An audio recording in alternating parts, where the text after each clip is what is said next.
today with a new video, and it's been so long since I've actually sat down and filmed and chatted to you guys. I think it's been like over 4 weeks at least, and that is far too long. I've just kind of been putting off because I've been a little bit stressed recently, and also like I'm just finding it quite difficult to like talk to the camera just now because my brain is a bit like mushy, but we'll see how it goes. I had originally planned to film a back to school advice video because it is kind of coming up to back to school season, but when I posted it on Instagram, not many people commented. I think about 2 people commented, which is a little bit disappointing. I mean, my Instagram is currently like dying anyway because like I barely get any likes, but okay, I'm gonna stop complaining because that's annoying. But yeah, I might restart my Instagram account just so like I can get some more active followers and things like that. But yeah, I couldn't really film that video as I didn't get any like questions. Oh, and by the way, the title of this video isn't clickbait. Like, I actually am technically a published author, just not as big as you were maybe thinking. Subscribe to my channel, button is just down below and it's free, of course, you know that. Why am I saying that? But to be fair, at one point I actually did think, like when I first joined YouTube, that you had to pay to subscribe to people. So I'm just here to remind you that it's free. And give this video a thumbs up if you enjoy and you like my story, which I'm about to read to you. So a few months ago I entered the Wicked Young Writers Award, which is basically just like a writing competition, like quite a big one with like different categories, like different age categories, and it's all like fiction stories you have to submit, and there's like one kind of older category I think which I could have entered possibly, where you do like a non-fiction as well. You can do this competition up to the age of 25, which I think is super cool because it's like a big range of people, and at the time when I wrote my story I was 17, so I was in the category 15 to 17. If you follow me on Instagram, you probably noticed that I mentioned I was selected as one of the 20 finalists from my age category, which I was really excited about when I got the email. Like, I was like, oh my gosh. And basically like a finalist gets to go to the awards ceremony in London, but being from like the west coast of Scotland, like that's really far away, and I had work as well, so I couldn't go unfortunately, but I know it would have been really cool if I could. I didn't actually win out of my category or come runner-up, but I'm still really proud of my achievement, and everyone who's a finalist got like their story published in a little like book. Got the book with everyone's stories in it, including my own, which I'm going to read to you. I got a pen and a certificate for entering, and I think I'm going to enter next year as well. So this is a book that I got in the post, and it has like all of the people who went to the ceremony. I think this is their picture.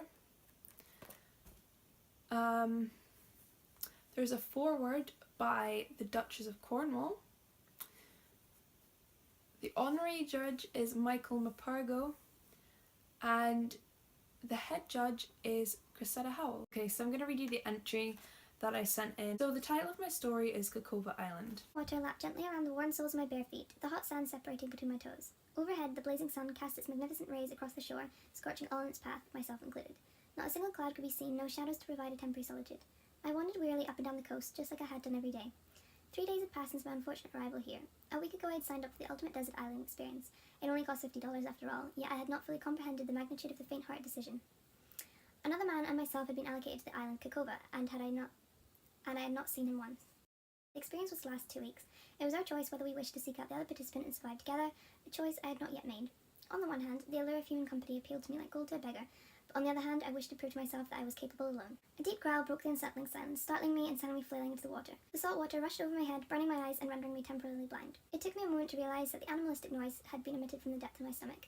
I had not eaten in hours. Food was sparse on the island. The trees, while plentiful in fruits, loomed significantly higher than my slight 5-foot figure. The monkeys teased me as they swung from branch to branch, snatching bunches of bananas and dangling them just out my grasp. In a few hours, day would fade into night, and I had no desire to be alone in the depths of the undergrowth in the pitch dark. With that thought looming over me, I hauled myself onto my feet and I turned to the south, beginning my way into the deep jungle. Surely there would be some more berries to find. The jungle was dark. Leaves the size of flat-screen televisions cast menacing shadows amidst my path. Oh, how I missed my television and all its cheesy soaps. The undergrowth thickened with every step. Its earthy scents engulfed the moist air, delicately tracing the lining of my nostrils. I tripped several times, grazing my knee and mentally cursing myself for losing my sturdy hiking boots to the ocean yesterday. Ear-piercing shrieks of the monkeys ricocheted off the trees like a vicious spray of military bullets. The sound was almost unbearable. Yesterday I discovered an abundance of berries in what seemed to be the heart of the jungle. Everything was so peaceful there, the sounds of the animals gently muted.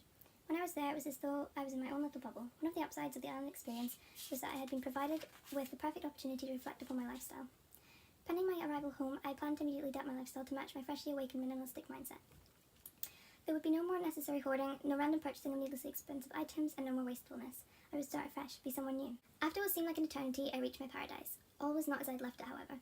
Every last morsel of food had been stolen. The bushes lay strewn across the ground, their leaves shredded into a million tiny pieces. Not a sound could be heard, the air was eerily still. I felt a warm drip land on my shoulder. At first I thought nothing of it, simply brushing it aside as though it was condensation, but as the drips fell relentlessly upon me, I noticed there was something more sinister. My hands were painted in red. The metallic scent that rose from them made my stomach churn. Hot bile rose in my throat, swelling uneasily between my teeth. Above my head swung the lifeless body of a white-faced monkey, its eyes forever frozen in fear as the blood trickled from its throat. Behind me, a bush trembled, alerting me to the fact that I was not alone. From deep within the shadows, a tall man emerged, his teeth bared into a sickening grin, blood dripping from each tooth. In his grasp, a knife. Let me know in the comments down below what you thought of my story. So while I'm not like the next J.K. Rowling at the moment, I've got my name out there in some book somewhere that somebody is going to read other than myself, and that's pretty amazing. I hope you enjoyed this video and getting an insight into my writing and things that I like to do. And if you ever want to know more about writing and entering competitions, or how to start like planning out a novel, then please let me know, because I'm happy to answer your questions. If you don't want to comment down in the comments down below, you can always private message me, DM me on Instagram, all that kind of stuff.